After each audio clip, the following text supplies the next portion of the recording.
Bueno, vamos a arrancar. Bienvenidos a todos. Muchas gracias por estar acá presente. Un día tan especial como es 1 de mayo. Vamos a hablar un poquito sobre la gestión reflexiva para potenciar el aprendizaje en el aula de matemática, que no es menor estar un 1 de mayo, 3 de la tarde, hablando de matemática. Bien, dicho esto, mi nombre es Gloria Rodríguez, soy especialista en matemática, licenciada en didáctica y nada, me apasiona un tanto este tema. Entonces, el gran desafío de hoy en las escuelas. Cuando pensamos el desafío en las escuelas de hoy, decimos que generar propuestas didácticas que favorezcan la tarea concreta en el aula e impacten positivamente en los aprendizajes en el área de matemática. A ver, ¿por qué decimos todo esto? Hablamos de una problemática concreta en términos de aprendizaje, pero así también, para eso debemos propiciar un análisis compartido sobre situaciones complejas de prácticas docentes. Si no pensamos las prácticas como docente, la cuestión se complejiza muchísimo en términos de qué es lo que sucede adentro del aula y por qué sucede. Por otro lado, hablamos de reflexionar colaborativamente para conceptualizar antes de la formación profesional. ¿Qué quiere decir esto? La importancia de los docentes en tanto pensar nuestras prácticas para que nuestros niños y niñas adolescentes aprendan. Estamos en una realidad compleja en donde muchas veces esto trae bastantes problemas a la hora de pensar qué es lo que nuestros alumnos se pueden apropiar. Entonces, la problemática del desarrollo de la capacidad de resolver problemas extra e intramatemáticos en diferentes niveles educativos. Cuando hablamos de los niveles educativos, estamos hablando de primaria, secundaria, nivel inicial, universidad. Entonces, fíjense que cuando decimos se propone trabajar sobre el rol de los problemas, como yo estoy tentada a bajar de este escenario y a hacer preguntas en términos de qué entendemos resolver un problema. Y esta es la clave. ¿Por qué? Porque resolver un problema hace un ratito yo escuché que tenía que ver con un desafío cognitivo. Ese desafío cognitivo tiene un piso y tiene un techo. Ese piso es ese problema. Si yo le digo a un niño o un adolescente, tengo 5 manzanas rojas y 3 verdes, ¿cuántas manzanas tengo? 8. Y no le doy ni siquiera tiempo a que piense el otro, ni que piense yo. Para ese niño eso no es un problema. ¿Por qué no es un problema? Porque no lo estoy desafiando porque la respuesta la tiene a mano. Sin embargo, hay un techo debido a que muchas veces los docentes nos encontramos frente a ese niño que tiene en su mano un lápiz y una hoja en blanco y no puede avanzar sobre eso. ¿Por qué? Porque la línea con la cual yo le estoy planteando esa situación problemática es tan alta que el niño no tiene un saber previo en donde sostenerse y donde poder plantear una estrategia de resolución. Sin embargo, para esto, yo digo que es necesario una gestión propia del docente que permita que en la diversidad de ese aula, y cuando hablo de diversidad estoy pensando en que todos los niños o adolescentes que están adentro del aula no tienen las mismas herramientas para abordar un mismo problema. Es aquí donde el docente debe pensar esa gestión de manera tal que todos puedan aprender matemática. Por otro lado, existe una planificación previa. Sin embargo, esa planificación previa, sin lugar a dudas, no es la misma que va a suceder estrictamente cuando estoy en la actividad de enseñar. ¿Por qué? ¿Por qué digo esto? Existe una actividad productiva y una actividad constructiva.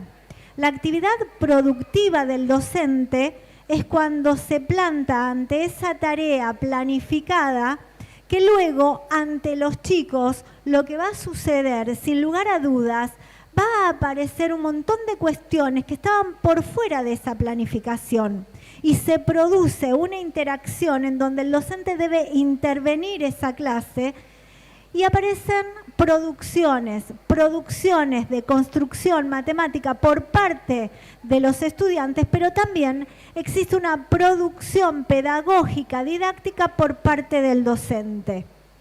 Ahora bien, después aparece este análisis y reflexión como formación permanente. Y yo siempre digo, ¿qué es lo que nos pasa a los docentes?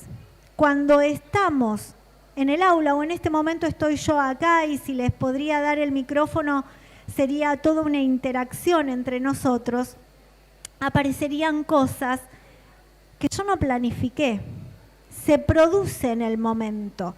En ese momento yo tengo que tomar decisiones. Son decisiones pedagógicas, didácticas, claras del momento, que se escaparon a la hora de pensar esa clase. Ahora bien, esas decisiones pedagógicas conforman lo que se llama la actividad real. Existe una actividad realizada y una actividad real. La realizada es lo que sucedió plenamente. La real es lo que podría haber sucedido más lo que sucedió. Por ejemplo, si viene alguien y me muestra una determinada producción con un determinado error, yo puedo tomar la decisión de tomar ese error y transformarlo en una herramienta, en un recurso para construir un conocimiento. Pero a su vez podría no tomarlo y sostenerlo para una próxima clase. Yo no puedo decir que una situación u otra sea mejor o peor. Es una decisión pedagógica que yo tomé para ese momento, para ese grado o ese año y para ese contenido que estoy enseñando. Ahora bien, si yo lo tomo, eso es lo realizado. Lo real es lo que hice más lo que podría haber hecho. Pero después, como docente, existe una actividad constructiva. Y la constructiva no es lo que sucede en el aula, sino lo que sucede cuando ya me fui. Subo al auto, subo al colectivo, me pongo a circular, me voy para mi casa y ¿qué sucede ahí? Empiezo a pensar sobre lo que sucedió. Ahí comienza la reflexividad como formación. En esa reflexión de lo que sucede en el aula aparece una conceptualización, ¿sí?, que me va a permitir pensar mi propia práctica. Ahora bien, si esa práctica yo la pienso con un otro, ahí aún más aparece, ¿sí?, en términos de toma de decisiones. Ahora, sostenemos que se aprende matemática resolviendo problemas, reflexionando sobre ellos y estudiando sus resoluciones. Entonces, acá aparecen 4 preguntas que yo siempre me hago, que es, ¿a qué nos referimos cuando hablamos de problema? Es una linda pregunta. ¿A qué nos referimos cuando ponemos a ese niño en un desafío, ese adolescente, a resolver un problema? Ese problema tiene que ser lo suficientemente significativo para que permita que ese concepto construido, ese conocimiento construido, se transforme en un saber de apropiación para que pueda ser vinculado para otro problema con mayor complejidad o para el uso de ese conocimiento en la vida cotidiana. Ahora bien, en la escuela, ¿cómo lograr que los estudiantes se involucren en esa resolución de problema? Debe existir un espacio en donde la interacción entre pares frente a una intervención docente, que puede ser activa o no, genere en esos chicos la necesidad de la búsqueda de procedimientos bajo sus herramientas cognitivas para poder resolverlo. Ahora, cuando no logran resolver ese problema, todos los maestros solemos decir, el problema parte de que los chicos no entienden la consigna. Muchas veces decimos, los chicos no pueden resolver un problema porque no entienden lo que le estamos pidiendo. Ahora, ¿siempre es esto? ¿O puede ser que hay algo del conocimiento de los conceptos matemáticos, ¿sí?, que hacen que ese niño no pueda resolver ese problema? Y ahora vamos a ver claramente un ejemplo. Por otro lado, ¿qué propuestas pueden resultar potentes para trabajar en el aula? Y esto vinculado a estos problemas. Y fíjense que acá traje uno. Este es un problema muy conocido para los que circulamos las aulas de matemática. Lo pueden encontrar en diferentes páginas, ¿sí?, en documentos ministeriales, pero es un problema extremadamente interesante. ¿Por qué es un problema matemático? Fíjense que acá no hay ningún problema en términos de interpretar ese enunciado. Dice, la siguiente tira numerada está pintada de 4 colores. Empezando con el color rojo en 0, los colores se repiten siempre en el mismo orden. Y lo que estamos pidiendo es cuáles de los siguientes casilleros no están pintados de rojo. El 400, 418, 675, 100. Es posible encontrar el color. Bien, les voy a contar por qué traje este problema acá. En una investigación, estoy hablando de un aula absolutamente diversa, heterogénea, ¿sí?, en un aula de una escuela de La Boca, 5º grado. Rápidamente les comento, eran 17 alumnos, 8 varones, el resto mujeres, chicos que habían venido del exterior, especialmente de Venezuela, otro de nuestro país vecino, Bolivia. Teníamos un nene integrado y 3 no alfabetizados, 5º grado. Y le planteamos este problema. Ahora bien, entre algunas de las cuestiones que nos fuimos planteando junto con la docente que llevamos adelante esta investigación era, bueno, ¿qué contenidos se plantean en este problema? El docente debe tener bien claro el propósito por el cual plantea una determinada propuesta. Los docentes, a partir de una actividad, podemos decir que el propósito puede variar, pero no nos tenemos que correr de ese propósito por el cual nosotros planteamos una situación. ¿Qué saberes previos deben conocer estos alumnos? ¿Qué saberes previos para poder resolver ese problema? ¿Qué relaciones podrían establecer los alumnos a partir de otros problemas que vienen haciendo? ¿Qué cuestiones se ponen en juego? ¿Cuáles creen que serán las formas de validar que utilizarán los alumnos frente a estos problemas? Validar significa dar cuenta de lo que están pensando. Y acá aparece lo comunicacional.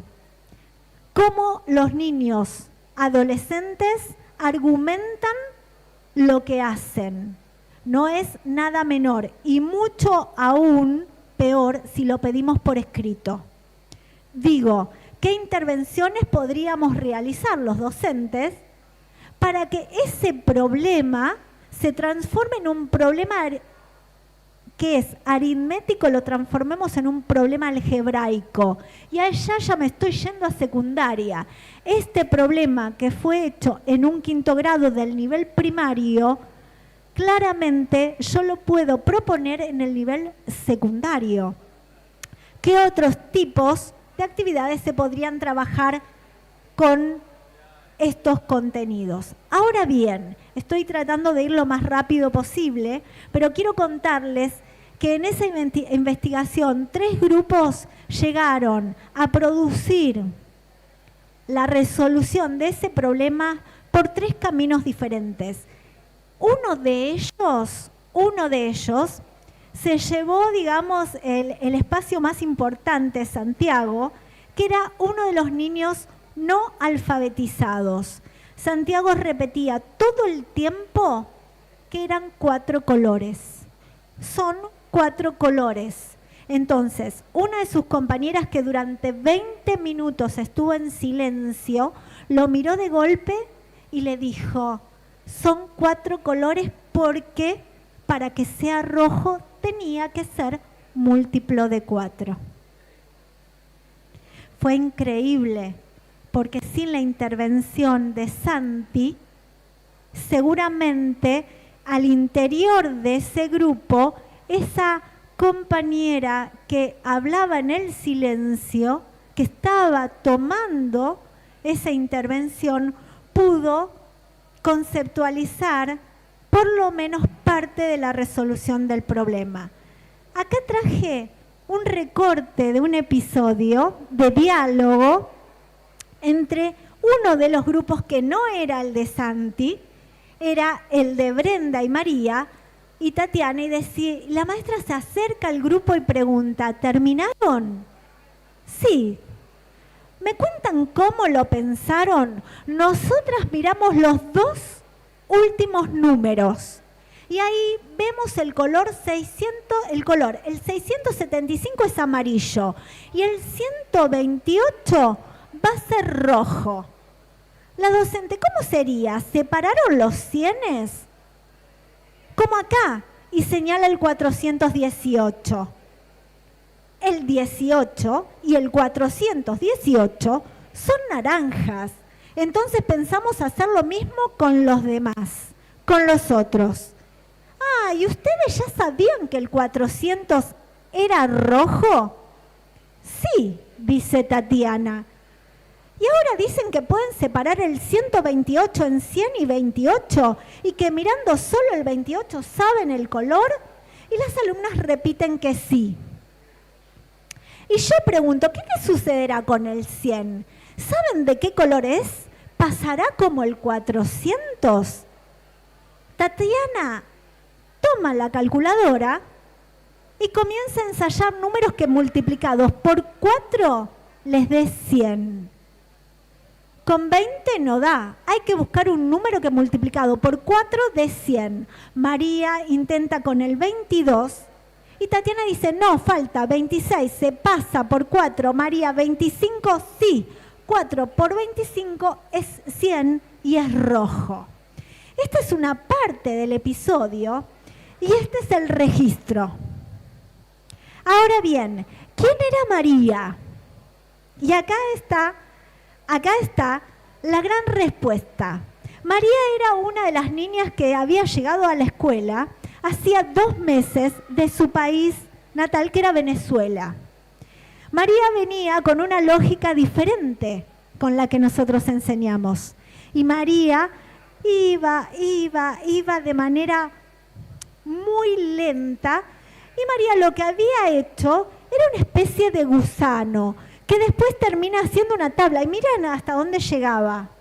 Y nosotros no queríamos frenar a María ni al grupo. En esa lógica, lo que consigue María es identificar junto con su grupo que todos aquellos números que terminaban en 00 iban a ser rojos. ¿Y por qué iban a ser rojos? Porque tenían un número que multiplicado por 4 daba 100. Por lo tanto, iban a ser múltiplos de 4. Por lo tanto, también, si miraban, ¿ven? Que acá están todas las marcas, están todas las huellas. En ese registro de todas esas huellas, ¿qué esconde? El criterio de divisibilidad del 4. Acá, este grupo lo que hace al interior de sus interacciones es construir el criterio de divisibilidad del 4. Mientras que el otro grupo, el de Santi, lo que hizo fue determinar que los números rojos y van a ser múltiplos de 4.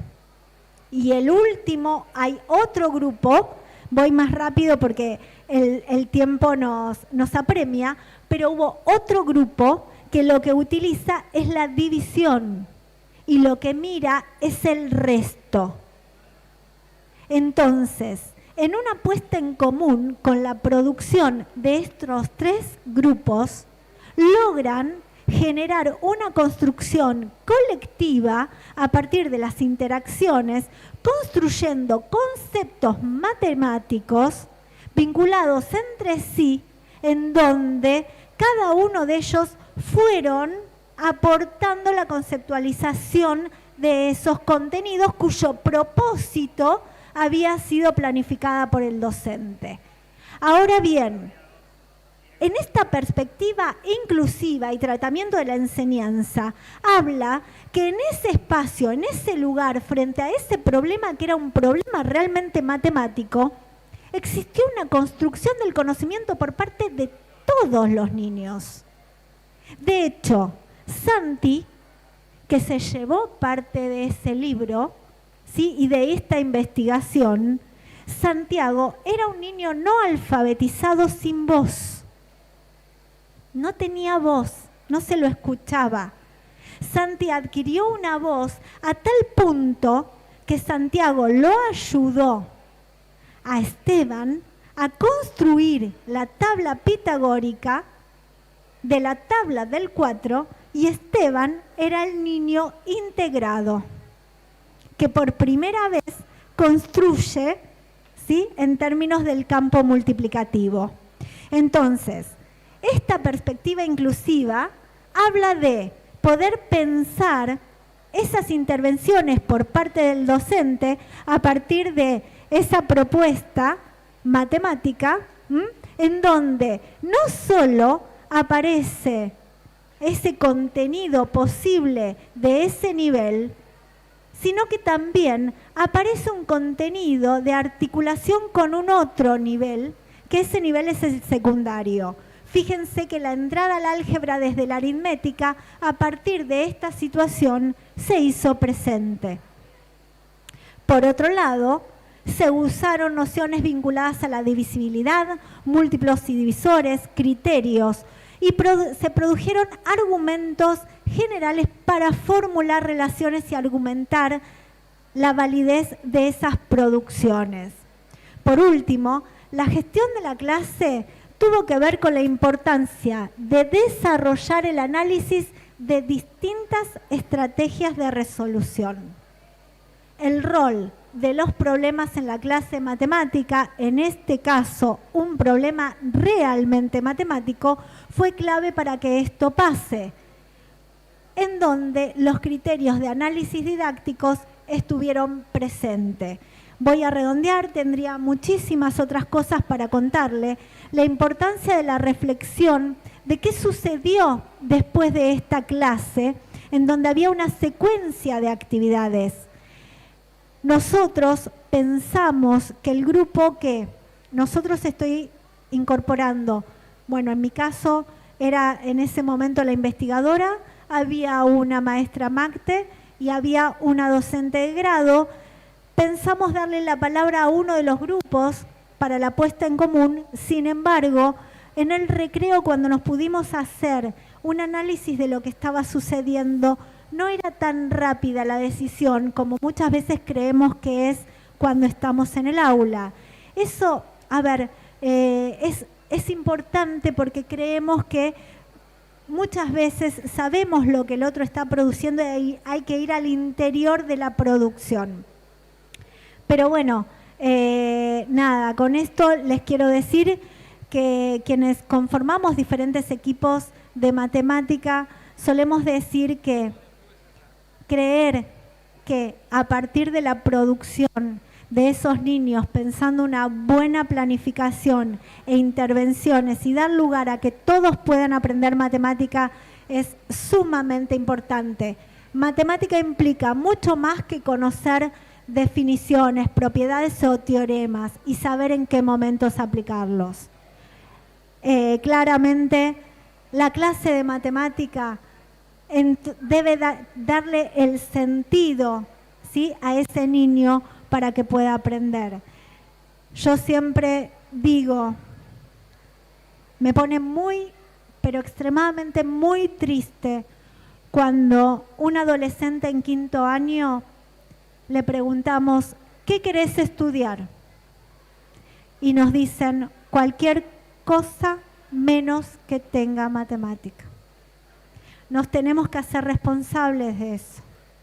Hay algo que no estamos haciendo bien y tiene que ver con que esos adolescentes y esos niños no les están encontrando el sentido de lo que están aprendiendo. Entonces, creemos en esta construcción colectiva de quienes amamos esta área y formamos, que acá hay mucha gente presente, que formamos este colectivo de docentes de matemática y de maestros de grado, que interpelemos que debemos darnos lugar a esa reflexión pedagógica, que tenemos que pensar a esos niños y creer que la cosa pasa por ahí. Como diría Pastré, nos formamos en el hacer y por el hacer. Y voy cerrando. En el hacer es cuando estamos en el aula. En el por el hacer es cuando discutimos y tenemos espacio de construcción para pensar en esos niños y adolescentes para que la cosa cambie. Muchísimas gracias y perdón el tiempo que me extendí más de lo debido.